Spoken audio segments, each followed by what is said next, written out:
us use the internet every day. We go check Google, Facebook, YouTube, Twitter, stuff like that every single day. Now, there are a few things out there that are trying to make it so internet service providers are able to make you pay more for things like YouTube, Netflix, Hulu, and stuff like that. And these are laws trying to be passed or have tried and failed to be passed. And because of a thing called net neutrality, these laws have failed.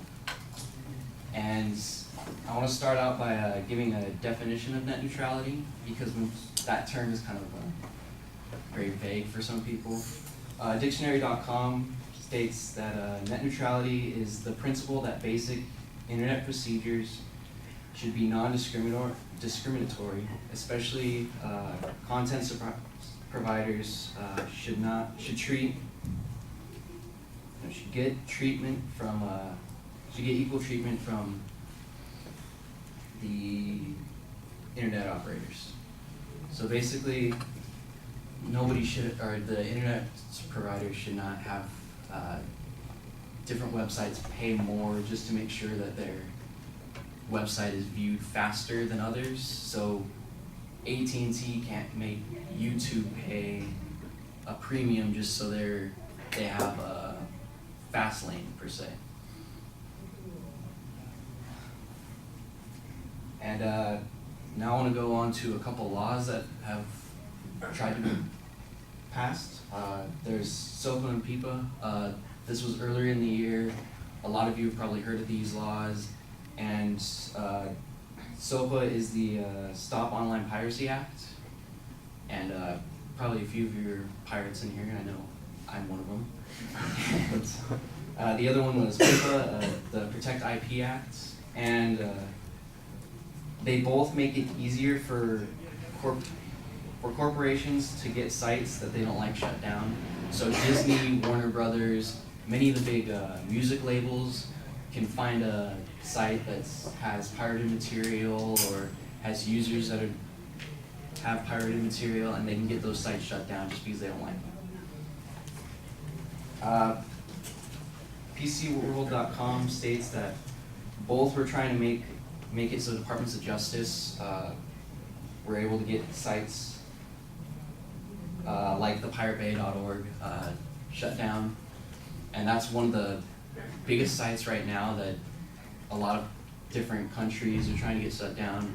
The UK tried to pass a law, but they were unable to get it shut down because the servers for the Pirate Bay are in many different countries, so it's very hard for them to raid one place that has the servers when it's in a different place.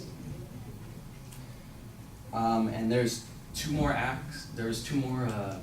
treaties that have been signed by many different countries. The first one is ACTA, and and the second one is the Trans-Pacific Trade Agreement. And both of these are acts on intellectual property and make it so different countries can prosecute across borders in order to get sites and web hosting shut down. And basically, if stuff like SOPA and PIPA are enacted, or if net neutrality just ends completely and we make a whole bunch of laws making it so YouTube has to pay more, Netflix has to pay more, all of these sites the end user will end up having to pay more for internet services that should be just a one-time deal or monthly through that internet service. Netflix is $8 a month for online. You shouldn't have to pay an extra $10 just to access Netflix. And that is what AT&T, Comcast, Verizon, all these companies are trying to do because they have interest in TV. And because of those interests in television, they think that internet's going to be the new thing and television is going to end up either fading out or dying. And what net neutrality is trying to do is make it so internet or TV doesn't just die, but it's alongside with. So TV and internet can coexist in the same space, but instead of having internet being paid for more, it's the same.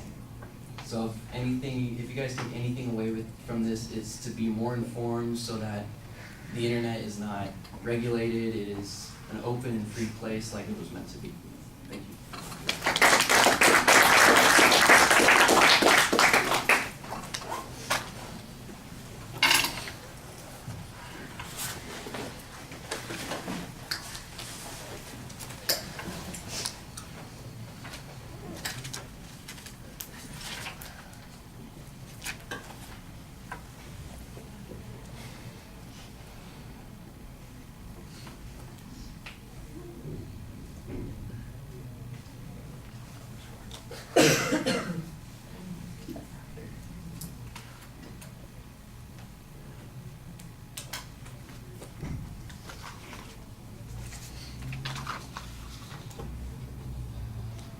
Mike, what did you think?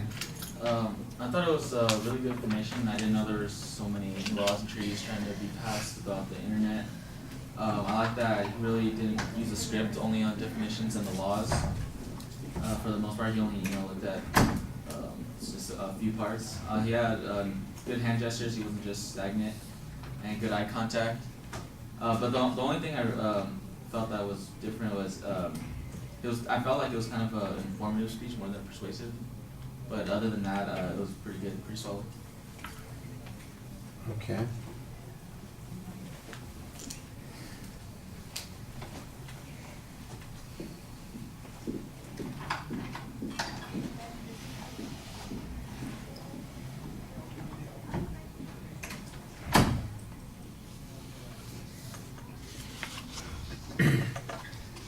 Yeah, I like the common experience that you used to pull us in at the beginning, but your subject seems to be pretty broad. It's including issues related to net neutrality, issues related to the fees that are being imposed, the use of television, the regulations that have been proposed on pirates and those kinds of things.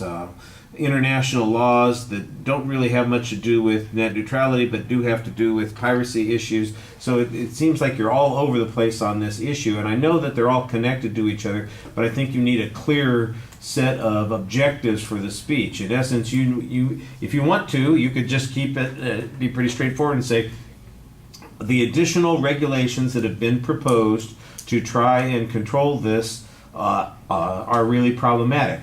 It's actually kind of interesting to me because the net neutrality laws that are proposed are designed to supposedly keep something open, but they impose a regulation on the process, and then the other ones that impose the regulations on the process, seems like you object to those. So it's almost like you've got these two things that you're advocating. All the net neutrality stuff seems very speculative. You don't have any examples of anybody doing this. If ATT is in fact charging YouTube a surcharge for those things, you need to give us a citation that shows that that's going on. But I think that most of this has just been talk, what if scenarios, and these might be things that people would be doing, and it competes with them. It seems to me, not being an expert in the field, but being an avid user of some of these media, that the media themselves have addressed this issue by trying to make their platforms and formats adaptable to the purposes of the competing media. Instead of fighting with them, they're mostly going along with them.